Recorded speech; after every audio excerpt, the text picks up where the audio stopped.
Madam, cinema ಹೊರತುಪಡಿಸಿ ನನ್ನ question ಇದೆ. ನೀವು ಸೋಷಿಯಲ್ ಮೀಡಿಯಾದಲ್ಲಿ ಆಕ್ಟಿವ್ ಇರ್ತೀರಾ, ಸೊ ಅದರಲ್ಲಿ ಒಂದು ದರ್ಶನ್ ಅವ್ರ ಬಗ್ಗೆ ಒಂದು ಪೋಸ್ಟ್ ಅನ್ನ ಹಾಕಿದ್ರಿ. ಆ ಪೋಸ್ಟ್ ವೈರಲ್ ಆಗಿದೆ, ಅದ್ರ ಬಗ್ಗೆ ಹೇಳೋದಾದ್ರೆ? ಇಲ್ಲ, ಅದು ಪೋಸ್ಟ್ ಎಲ್ಲರೂ ಅದೇ ಕೇಳ್ತಿದ್ದಾರೆ. ಆಕ್ಚುಲಿ 1 ಇಯರ್ದ ಅದು ಮೆಮೊರಿ ನಾನು ಹಾಕಿರೋದು. ಆಯ್ತಾ, ಆ ಮೆಮೊರಿನ ಯಾರೋ ತೆಗೆದು ಫೋಟೋ ಹಾಕಿದರೆ ಗೊತ್ತಿಲ್ಲ ನನಗೆ. ಬಟ್ ಅದು ವೈರಲ್ ಆಗೋಯ್ತು. ಬಟ್ ಏನಂದ್ರೆ ದೇವ್ರ ಆಶೀರ್ವಾದ ಎಲ್ರಿಗೂ ಬೇಕಲ್ಲ. ಸೊ ಅದಕ್ಕೋಸ್ಕರ ಮತ್ತೆ ಆ ಪೋಸ್ಟ್ ನ ಡಿಲೀಟ್ ಮಾಡೋದು ಬೇಡ, ಇದಾಗಿದೆ. ಯಾಕಂದ್ರೆ ಆಷಾಢದಲ್ಲಿ ಅತ್ತಿಗೆ ಬಂದಿದ್ರು ಲಾಸ್ಟ್ ಇಯರ್. ಸೊ ಈ ಇಯರ್ ಬರೋದಿತ್ತು ಅವರು, ಅಷ್ಟ್ರಲ್ಲಿ ಇದೆಲ್ಲ ಅಚಾತುರ್ಯಗಳಾಗೋಗಿದೆ. ಈ ಟೈಮಲ್ಲಿ ಅದು ಪೋಸ್ಟ್ ಹಾಕಿದೀನಿ, ಬೇಡ ಡಿಲೀಟ್ ಮಾಡೋದ್ರಿಂದ ಅಲ್ಲೇನೋ ಒಂದು ನೆಗೆಟಿವ್ ವೈಬ್ಸ್ ಆಗ್ಬೋದು, ಬೇಡ ಅಂತ ಹೇಳಿ ಅದನ್ನ ಹಂಗೆ ಉಳಿಸ್ಕೊಂಡಿದ್ದೀನಿ. ಅಂಡ್ ಇನ್ನೊಂದೇನಂತಂದ್ರೆ, ನೀವು ಬಂಡೆ ಮಕ್ಕಳೇ ನಮ್ಮನ್ನ ತುಂಬಾ ನಂಬೋದ್ರಿಂದ ಈ 7.5 ಅನ್ನೋದು ಬರ್ತದೆ. ಈ 7.5 ಬಗ್ಗೆ ನೀವು ಹೇಳೋದಾದ್ರೆ ಏನು ಅಂತ? ಇಲ್ಲ, 7.5 ಅನ್ನೋದು ಎಲ್ಲರಿಗೂ, ಯಾವ ಮನುಷ್ಯನ್ಗಾದ್ರೂ ಪ್ರತಿಯೊಬ್ಬನಿಗೂ ಗ್ರಹಗತಿಗಳು ಅನ್ನೋದು ಇದ್ದೇ ಇರತ್ತೆ. ಸೊ ಆಯ್ತಾ, ಆ ಟೈಮಲ್ಲಿ ಏನಾಗುತ್ತೆ, ಅದು ಒಂದು ಒಳ್ಳೆ ಒಂದು ಪುರೋಹಿತರು ಭಟ್ರುಗಳನ್ನ ಇಟ್ಕೊಂಡ್ರೆ ಅವ್ರು ಅದಕ್ಕೆ ಪರಿಹಾರಗಳು ಹೇಳಿರ್ತಾರೆ. ಸೊ ಆ ಮೂಲಕ ಅದನ್ನ ಕ್ಲಿಯರ್ ಮಾಡ್ಕೋಬಹುದು. ಸೊ ಇವರು ಕೂಡ ದೈವ ಭಕ್ತರಾಗಿರೋದ್ರಿಂದ ಗಂಡ ಹೆಂಡತಿ ಇಬ್ರು ಕೂಡ ದೈವ ಭಕ್ತರೆ. ಸೊ ಅವರು ಪರಿಹಾರ ಮಾಡ್ಕೊಂಡಿದ್ರು, ಮತ್ತೆ ಮಾಡ್ಕೊಳ್ತಾನೂ ಇದ್ರು. ಅವ್ರು ಇದ್ದಿದ್ರೆ, ಇಲ್ಲಿ ಅಣ್ಣ ಇದ್ದಿದ್ರೆ. ಸೊ ಇದೊಂದು ನಂಬಿಕೆ ಇತ್ತು. ಬಟ್ ಏನೋ ಒಂದು ಗ್ರಹಚಾರ ಇದು ಆಗೋಗಿದೆ, ಕೋಇನ್ಸಿಡೆಂಟ್ಲಿ ಗೊತ್ತಿಲ್ಲ. ಇದು ಅನ್ಫಾರ್ಚುನೇಟ್ ಅನ್ಬೇಕು, ಕೋಇನ್ಸಿಡೆಂಟ್ ಅಲ್ಲ, ಇದು ಜಸ್ಟ್ ಅನ್ಫಾರ್ಚುನೇಟ್ ಆಗಿ ಆಗೋಗಿದೆ. ಇದು ಬಗೆಹರಿಲಿ ಅಂತ ನಾವು ಪ್ರೇ ಮಾಡ್ತೀವಿ ಅಷ್ಟೇ. ನನ್ನ ಕ್ವಶನ್ ಇದೆ ಒಂದು, ಏನಂತಂದ್ರೆ, ಇಷ್ಟು ದಿನ ಸಿನಿಮಾಗಳಲ್ಲಿ ಕಾಕಿ ತೊಟ್ಟು ಒಂದು ಖಡಕ್ ಪೊಲೀಸ್ ಅಧಿಕಾರಿಯಾಗಿ ಒಂದು ದರ್ಶನ್ ಅವರು ಆರ್ಭಟ ಮಾಡಿಸಿದ್ರು. ಈಗ ಅದೇ ಒಂದು ಕಂಬಿ ಹಿಂದೆ ಇದ್ದಾರೆ. ಸೊ ಅವರನ್ನ ಈ ಸ್ಥಿತಿಯಲ್ಲಿ ನೋಡ್ತೀರಾ ಅಂತ ಅನ್ಕೊಂಡಿದ್ರ? ಯಾಕಂತಂದ್ರೆ ನೀವು ಅಣ್ಣ ಅತ್ತಿಗೆ ಬೇರೆ ಅಂತ ಇದ್ರ, ಅವ್ರಿಗೆ ಒಂದು ಮಗ ಬೇರೆ ಆಯ್ತಾನೆ. ವಿನೀಶ್ಗೆ ಯಾವ ತರ ಧೈರ್ಯ ತುಂಬ್ತೀರಾ, ವಿಜಯಲಕ್ಷ್ಮಿ ಅವ್ರಿಗೆ ಯಾವ ತರ ಧೈರ್ಯ ತುಂಬ್ತೀರಾ ಈ ಒಂದು ಪರಿಸ್ಥಿತಿಯಲ್ಲಿ? ಅಲ್ಲ, ಈಗ ಯಾರು ಏನೇ ಧೈರ್ಯ ತುಂಬಿಸೋದು ಮುಖ್ಯ ಆಗಲ್ಲ. ಯಾಕಂದ್ರೆ ಇದು ನೋಡಿ, ಅವರು ರೇಣುಕಾ ಸ್ವಾಮಿ ಅವ್ರ ಮನೇಲೂ ಒಂದು ಮಗುನ ಕಳ್ಕೊಂಡಿದ್ದಾರೆ. ಮತ್ತೆ ಆ ಜೀವನ ವಾಪಸ್ ತಂದು ಕೊಡಕ್ಕಾಗಲ್ಲ, ಯಾರೇ ಪರ ವಿರೋಧ ಅಂತ ಮಾತಾಡಿದ್ರು.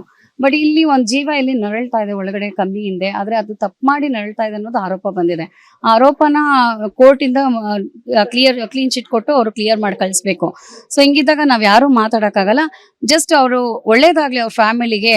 ಮುಂಚೆ ಇದ್ದಿದ್ದು ಮುಗ್ಧತೆ, ಯಾಕಂದ್ರೆ ಎಲ್ಲಾರು ನೋಡಿರ್ತಾರೆ, ಇದು ಪ್ರಪಂಚ ಕಣ್ಣಿಗೆ ಕಾಣುವಂಥದ್ದು. ಇದು ಆ ಮನುಷ್ಯ ಹೇಗೆ ಅಂತ ನಾವು ಆಗ ಸುತ್ತಮುತ್ತಲು ಇರೋರು ಹೊಗಳ್ತೀವಿ, ನಮ್ಗೆ ಇಷ್ಟ, ಅವರು ನಮ್ಮ ಪಕ್ಕದಲ್ಲಿ ಏನೋ ಫ್ರೆಂಡ್ಶಿಪ್ ಅದು ಇದು ಅಂತ ಹೊಗಳ್ಬಹುದು. ಬಟ್ ಆದ್ರೆ ಪ್ರಪಂಚಕ್ಕೆ ಕಾಣಿಸಿದೆ. ನಿಮ್ಮ ಮೀಡಿಯಾಗಳಲ್ಲೂ ತುಂಬಾ ಹಿಂದೇನು ಇಂಟರ್ವ್ಯೂಗಳು ಮಾಡಿದೀರಾ, ಅವ್ರು ಎಷ್ಟು ಇನ್ನೋಸೆಂಟ್ ಅಂತ ಗೊತ್ತಿರುತ್ತೆ ನಿಮ್ಗೆ. ಗಂಡ ಹೆಂಡತಿನೂ ಎಷ್ಟು ಚೆನ್ನಾಗಿದ್ರು ಅನ್ನೋದು ನೋಡಿರ್ತೀರಿ. ಸೊ ಇದೇನು ಒಂದು ಅಚಾನಕ್ ಆಗಿರುವಂತದ್ದು. ಇದು ನೀವು ಹೇಳೋದಕ್ಕಿಂತ ಒಂದು ಕೋರ್ಟ್ ಕ್ಲಿಯರೆನ್ಸ್ ಕೊಟ್ಬಿಟ್ಟು, ದೇವ್ರ ಒಂದು ಆಶೀರ್ವಾದ ಕೊಟ್ಟು, ಇನ್ನು ಮುಂದೆ ಅವ್ರನ್ನ ಬದಲಾಯಿಸಿ ಒಳ್ಳೆ ವ್ಯಕ್ತಿಯಾಗಿ, ಮುಂದೆ ಒಳ್ಳೆ ಸ್ಟಾರ್ ಆಗಿ ನಮ್ಮ ಕನ್ನಡ ಇಂಡಸ್ಟ್ರಿ ಮತ್ತೆ ರೂಲ್ ಮಾಡ್ಲಿ ಅಂತ ಪ್ರೇ ಮಾಡ್ತೀನಿ. ಈ ಒಂದು ಇನ್ಸಿಡೆಂಟ್ ಆದ್ಮೇಲೆ ವಿಜಯಲಕ್ಷ್ಮಿ ಅವ್ರನ್ನ ಭೇಟಿ ಆಗಿದ್ರ ಅಂತ? ಭೇಟಿ ಆಗಿಲ್ಲ ನಾನು ಅತ್ತಿಗೆನ, ಜಸ್ಟ್ ಒಂದ್ಸರಿ ಕಾಲ್ ಅಲ್ಲಿ, ಅದೇ ಈ ಪೋಸ್ಟ್ ಹಾಕಿದಾಗ ಕಾಲ್ ಮಾಡಿದ್ದೆ. ಆಮೇಲೆ ಅವರೇ ಹೇಳಿದ್ರು, ಸಾರಿ ಅದಕ್ಕೆ ಡಿಲೀಟ್ ಮಾಡಕ್ ಆಗ್ತಿಲ್ಲ ಅಂದ್ರೆ ಮತ್ತೆ ಅವರೇ ರಿಟರ್ನ್ ಮಾಡ್ಬಿಟ್ಟು, ಪರವಾಗಿಲ್ಲ ಅಂತ, ಏನು ಡಿಲೀಟ್ ಮಾಡಕ್ ಹೋಗ್ಬೇಡಿ, ಯಾಕಂದ್ರೆ ಸೇಮ್ ಡೇ ನಾನು ತುಂಬಾ ದೇವ್ರುಗಳಿಗೆ ಹರಕೆ ಕಟ್ಟಿದೀನಿ. ಸೊ ತೊಂದ್ರೆ ಇಲ್ಲ, ಒಂದು ಅಮ್ಮನ ಆಶೀರ್ವಾದ ಈ ತರ ಆಗ್ಲಿ, ಪರವಾಗಿಲ್ಲ ಅಂತ ಹೇಳಿದ್ರು. ಅವ್ರ ಬಗ್ಗೆ ನಾವ್ ಏನು ಹೇಳೋದಕ್ಕಾಗಲ್ಲ ಅಲ್ಲ. ನಾವ್ ಏನ್ ಹೇಳಿದ್ರು ಅದು ತಪ್ಪಾಗತ್ತೆ. ಆಕ್ಚುಲಿ ಕೋರ್ಟಲ್ಲಿ ಕೇಸ್ ಇರುವಾಗ ನಾವೆಲ್ಲ ಮಾತಾಡೋದು, ಯಾಕಂದ್ರೆ ಒಬ್ರಿಗೆ ಅಭಿಮಾನಿಗಳಿಗೆ ಇಷ್ಟ ಆಗ್ಬೋದು ನಾನ್ ಮಾತಾಡೋ ಮಾತು. ಆದ್ರೆ ಅವ್ರಿಗೆ ಇವಾಗ ಒಂದು ಫ್ಯಾಮಿಲಿ ಜೀವ ಕಳ್ಕೊಂಡಿರೋ ಮನೇಲಿ ಕೋಪ ಬರ್ಬೋದು, ಅವ್ರ ಪರ ಅಂತ ಇರೋವರೆಗೂ ಕೋಪ ಬರುತ್ತೆ. ಸೊ ಇದೇನು ಅಲ್ಲ, ಯಾರ ಪರ ವಿರೋಧ ಅಲ್ಲ. ಈಗ ಹೋಗಿರೋ ಜೀವ ತರಕ್ಕಾಗಲ್ಲ, ಆದ್ರೆ ಇರೋ ಜೀವನ ಸ್ವಲ್ಪ ಅವ್ರಿಗೆ ಒಂದು ಯಾರೇ ಆದ್ರೂ ಕ್ಷಮಾಪಣೆ ಕೊಡ್ಬೋದು. ಗಲ್ ಶಿಕ್ಷೆ ಅಂತೂ ಅವ್ರ ಜೀವನ ತೆಗಿಯಕ್ಕಾಗಲ್ಲ. ಸೊ ಆ ತರ ಒಂದು ಕ್ಷಮಾಪಣೆ ಕೊಟ್ಬಿಟ್ಟು ಅವ್ರು ಆದಷ್ಟು ಬೇಗ ಹೊರಗಡೆ ಬರ್ಲಿ, ಒಂದು ಆರೋಪ ಮುಕ್ತರಾಗಿ, ಜೊತೆಗೆ ಒಳ್ಳೆ ಒಂದು ಮನಸ್ಥಿತಿ ಬದಲಾವಣೆ ಮಾಡ್ಕೊಂಡು ಆ ಕೋಪ ಮತ್ತೆ ಇಷ್ಟ ದಿನ ಇದ್ದಿದ್ದು ಕೋಪ ಎಲ್ಲ ಬಿಟ್ಟು ಬರ್ತಾರೆ ಅನ್ನೋ ನಂಬಿಕೆ ನನ್ಗೆ. ಮೇಡಮ್, ಸಿನಿಮಾ ಹೊರತುಪಡಿಸಿ ನನ್ನ ಕ್ವಶನ್ ಇದೆ. ನೀವು ಸೋಷಿಯಲ್ ಮೀಡಿಯಾದಲ್ಲಿ ಆಕ್ಟಿವ್ ಇರ್ತೀರಾ, ಸೊ ಅದರಲ್ಲಿ ಒಂದು ದರ್ಶನ್ ಅವ್ರ ಬಗ್ಗೆ ಒಂದು ಪೋಸ್ಟ್ ಅನ್ನ ಹಾಕಿದ್ರಿ. ಆ ಪೋಸ್ಟ್ ವೈರಲ್ ಆಗಿದೆ, ಅದ್ರ ಬಗ್ಗೆ ಹೇಳೋದಾದ್ರೆ? ಇಲ್ಲ, ಅದು ಪೋಸ್ಟ್ ಎಲ್ಲರೂ ಅದೇ ಕೇಳ್ತಿದ್ದಾರೆ. ಆಕ್ಚುಲಿ 1 ಇಯರ್ದ ಅದು ಮೆಮೊರಿ ನಾನು ಹಾಕಿರೋದು. ಆಯ್ತಾ, ಆ ಮೆಮೊರಿನ ಯಾರೋ ತೆಗೆದು ಫೋಟೋ ಹಾಕಿದರೆ ಗೊತ್ತಿಲ್ಲ ನನಗೆ. ಬಟ್ ಅದು ವೈರಲ್ ಆಗೋಯ್ತು. ಬಟ್ ಏನಂದ್ರೆ ದೇವ್ರ ಆಶೀರ್ವಾದ ಎಲ್ರಿಗೂ ಬೇಕಲ್ಲ. ಸೊ ಅದಕ್ಕೋಸ್ಕರ ಮತ್ತೆ ಆ ಪೋಸ್ಟ್ ನ ಡಿಲೀಟ್ ಮಾಡೋದು ಬೇಡ, ಇದಾಗಿದೆ. ಯಾಕಂದ್ರೆ ಆಷಾಢದಲ್ಲಿ ಅತ್ತಿಗೆ ಬಂದಿದ್ರು ಲಾಸ್ಟ್ ಇಯರ್. ಸೊ ಈ ಇಯರ್ ಬರೋದಿತ್ತು ಅವರು, ಅಷ್ಟ್ರಲ್ಲಿ ಇದೆಲ್ಲ ಅಚಾತುರ್ಯಗಳಾಗೋಗಿದೆ. ಈ ಟೈಮಲ್ಲಿ ಅದು ಪೋಸ್ಟ್ ಹಾಕಿದೀನಿ, ಬೇಡ ಡಿಲೀಟ್ ಮಾಡೋದ್ರಿಂದ ಅಲ್ಲೇನೋ ಒಂದು ನೆಗೆಟಿವ್ ವೈಬ್ಸ್ ಆಗ್ಬೋದು, ಬೇಡ ಅಂತ ಹೇಳಿ ಅದನ್ನ ಹಂಗೆ ಉಳಿಸ್ಕೊಂಡಿದ್ದೀನಿ. ಅಂಡ್ ಇನ್ನೊಂದೇನಂತಂದ್ರೆ, ನೀವು ಬಂಡೆ ಮಕ್ಕಳೇ ನಮ್ಮನ್ನ ತುಂಬಾ ನಂಬೋದ್ರಿಂದ ಈ 7.5 ಅನ್ನೋದು ಬರ್ತದೆ. ಈ 7.5 ಬಗ್ಗೆ ನೀವು ಹೇಳೋದಾದ್ರೆ ಏನು ಅಂತ? ಇಲ್ಲ, 7.5 ಅನ್ನೋದು ಎಲ್ಲರಿಗೂ, ಯಾವ ಮನುಷ್ಯನ್ಗಾದ್ರೂ ಪ್ರತಿಯೊಬ್ಬನಿಗೂ ಗ್ರಹಗತಿಗಳು ಅನ್ನೋದು ಇದ್ದೇ ಇರತ್ತೆ. ಸೊ ಆಯ್ತಾ, ಆ ಟೈಮಲ್ಲಿ ಏನಾಗುತ್ತೆ, ಅದು ಒಂದು ಒಳ್ಳೆ ಒಂದು ಪುರೋಹಿತರು ಭಟ್ರುಗಳನ್ನ ಇಟ್ಕೊಂಡ್ರೆ ಅವ್ರು ಅದಕ್ಕೆ ಪರಿಹಾರಗಳು ಹೇಳಿರ್ತಾರೆ. ಸೊ ಆ ಮೂಲಕ ಅದನ್ನ ಕ್ಲಿಯರ್ ಮಾಡ್ಕೋಬಹುದು. ಸೊ ಇವರು ಕೂಡ ದೈವ ಭಕ್ತರಾಗಿರೋದ್ರಿಂದ ಗಂಡ ಹೆಂಡತಿ ಇಬ್ರು ಕೂಡ ದೈವ ಭಕ್ತರೆ. ಸೊ ಅವರು ಪರಿಹಾರ ಮಾಡ್ಕೊಂಡಿದ್ರು, ಮತ್ತೆ ಮಾಡ್ಕೊಳ್ತಾನು ಇದ್ರು. ಅವ್ರು ಇದ್ದಿದ್ರೆ, ಇಲ್ಲಿ ಅಣ್ಣ ಇದ್ದಿದ್ರೆ. ಸೊ ಇದೊಂದು ನಂಬಿಕೆ ಇತ್ತು.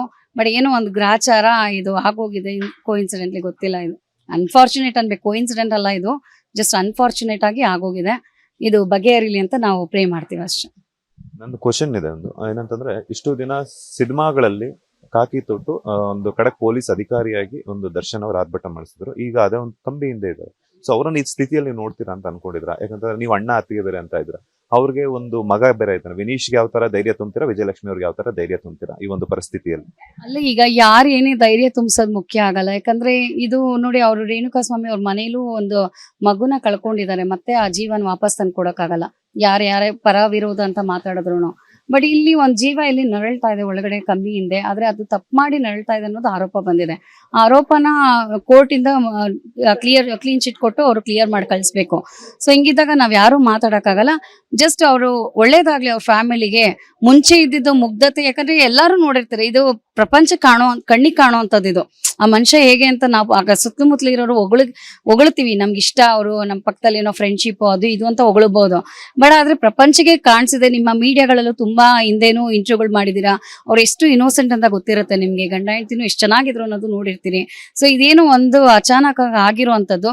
ಇದು ನೀವು ಹೇಳೋದಕ್ಕಿಂತ ಒಂದು ಕೋರ್ಟ್ ಕ್ಲಿಯರೆನ್ಸ್ ಕೊಟ್ಬಿಟ್ಟು ದೇವ್ರ ಒಂದು ಆಶೀರ್ವಾದ ಕೊಟ್ಟು ಇನ್ನು ಮುಂದೆ ಅವ್ರನ್ನ ಬದಲಾಯಿಸಿ ಒಳ್ಳೆ ವ್ಯಕ್ತಿಯಾಗಿ ಮುಂದೆ ಒಳ್ಳೆ ಸ್ಟಾರ್ ಆಗಿ ನಮ್ಮ ಕನ್ನಡ ಇಂಡಸ್ಟ್ರಿ ಮತ್ತೆ ರೂಲ್ ಮಾಡ್ಲಿ ಅಂತ ಪ್ರೇ ಮಾಡ್ತೀನಿ. ಈ ಒಂದು ಇನ್ಸಿಡೆಂಟ್ ಆದ್ಮೇಲೆ ವಿಜಯಲಕ್ಷ್ಮಿ ಅವ್ರನ್ನ ಭೇಟಿ ಆಗಿದ್ರ ಅಂತ? ಭೇಟಿ ಆಗಿಲ್ಲ ನಾನು ಅತ್ತಿಗೆನ. ಜಸ್ಟ್ ಒಂದ್ಸರಿ ಕಾಲ್ ಅಲ್ಲಿ, ಅದೇ ಈ ಪೋಸ್ಟ್ ಹಾಕಿದಾಗ ಕಾಲ್ ಮಾಡಿದೆ. ಆಮೇಲೆ ಅವರೇ ಹೇಳಿದ್ರು, ಸಾರಿ ಅದಕ್ಕೆ ಡಿಲೀಟ್ ಮಾಡಕ್ ಆಗ್ತಿಲ್ಲ ಅಂದ್ರೆ ಮತ್ತೆ ಅವರೇ ರಿಟರ್ನ್ ಮಾಡ್ಬಿಟ್ಟು ಪರವಾಗಿಲ್ಲ ಅಂತ, ಏನು ಡಿಲೀಟ್ ಮಾಡಕ್ ಹೋಗ್ಬೇಡಿ, ಯಾಕಂದ್ರೆ ಸೇಮ್ ಡೇ ನಾನು ತುಂಬಾ ದೇವ್ರುಗಳಿಗೆ ಹರಕೆ ಕಟ್ಟಿದೀನಿ. ಸೊ ತೊಂದ್ರೆ ಇಲ್ಲ, ಒಂದು ಅಮ್ಮನ ಆಶೀರ್ವಾದ ಈ ತರ ಆಗ್ಲಿ, ಪರವಾಗಿಲ್ಲ ಅಂತ ಹೇಳಿದ್ರು. ಅವ್ರ ಬಗ್ಗೆ ನಾವ್ ಏನು ಹೇಳೋದಕ್ಕಾಗಲ್ಲ ಅಲ್ಲ. ನಾವ್ ಏನ್ ಹೇಳಿದ್ರು ಅದು ತಪ್ಪಾಗತ್ತೆ. ಆಕ್ಚುಲಿ ಕೋರ್ಟಲ್ ಕೇಸ್ ಇರುವಾಗ ನಾವೆಲ್ಲ ಮಾತಾಡೋದು, ಯಾಕಂದ್ರೆ ಒಬ್ರಿಗೆ ಅಭಿಮಾನಿಗಳಿಗೆ ಇಷ್ಟ ಆಗ್ಬೋದು ನಾನ್ ಮಾತಾಡೋ ಮಾತು. ಆದ್ರೆ ಅವ್ರಿಗೆ ಇವಾಗ ಒಂದು ಫ್ಯಾಮಿಲಿ ಜೀವ ಕಳ್ಕೊಂಡಿರೋ ಮನೇಲಿ ಕೋಪ ಬರ್ಬೋದು, ಅವ್ರ ಪರ ಅಂತ ಇರೋವರೆಗೂ ಕೋಪ ಬರುತ್ತೆ. ಸೊ ಇದೇನು ಅಲ್ಲ, ಯಾರ ಪರ ವಿರೋಧ ಅಲ್ಲ. ಈಗ ಹೋಗಿರೋ ಜೀವ ತರಕ್ಕಾಗಲ್ಲ, ಆದ್ರೆ ಇರೋ ಜೀವನ ಸ್ವಲ್ಪ ಅವ್ರಿಗೆ ಒಂದು ಯಾರೇ ಆದ್ರೂ ಕ್ಷಮಾಪಣೆ ಕೊಡ್ಬೋದು. ಗಲ್ ಶಿಕ್ಷೆ ಅಂತೂ ಅವ್ರ ಜೀವನ ತೆಗಿಯಕ್ಕಾಗಲ್ಲ. ಸೊ ಆತರ ಒಂದು ಕ್ಷಮಾಪಣೆ ಕೊಟ್ಬಿಟ್ಟು ಅವ್ರು ಆದಷ್ಟು ಬೇಗ ಹೊರಗಡೆ ಬರ್ಲಿ, ಒಂದು ಆರೋಪ ಮುಕ್ತರಾಗಿ, ಜೊತೆಗೆ ಒಳ್ಳೆ ಒಂದು ಮನಸ್ಥಿತಿ ಬದಲಾವಣೆ ಮಾಡ್ಕೊಂಡು ಆ ಕೋಪ ಮತ್ತೆ ಇಷ್ಟ ದಿನ ಇದ್ದಿದ್ದು ಕೋಪ ಎಲ್ಲ ಬಿಟ್ಟು ಬರ್ತಾರೆ ಅನ್ನೋ ನಂಬಿಕೆ ನನಗೆ. ಅನುಕ್ಷಣದ ಸುದ್ದಿಗಳಿಗಾಗಿ ವಿಸ್ತಾರ ನ್ಯೂಸ್ ಯೂಟ್ಯೂಬ್ ಚಾನೆಲ್ ಸಬ್ಸ್ಕ್ರೈಬ್ ಮಾಡಿ. ಹೊಸ ಸುದ್ದಿಗಳ ನೋಟಿಫಿಕೇಶನ್ಗಾಗಿ ಬೆಲ್ ಐಕಾನ್ ಕ್ಲಿಕ್ ಮಾಡಿ. ಲೇಟೆಸ್ಟ್ ಅಪ್ಡೇಟ್ಸ್ಗಾಗಿ www.vistaranews.com ವೆಬ್ಸೈಟ್ಗೆ ವಿಸಿಟ್ ಮಾಡಿ. ಅಂಗೈಯಲ್ಲೇ ಜಗತ್ತಿನ ಸುದ್ದಿ ತಿಳಿಯಲು ವಿಸ್ತಾರ ನ್ಯೂಸ್ ಕನ್ನಡ ಆಪ್ ಡೌನ್ಲೋಡ್ ಮಾಡಿ.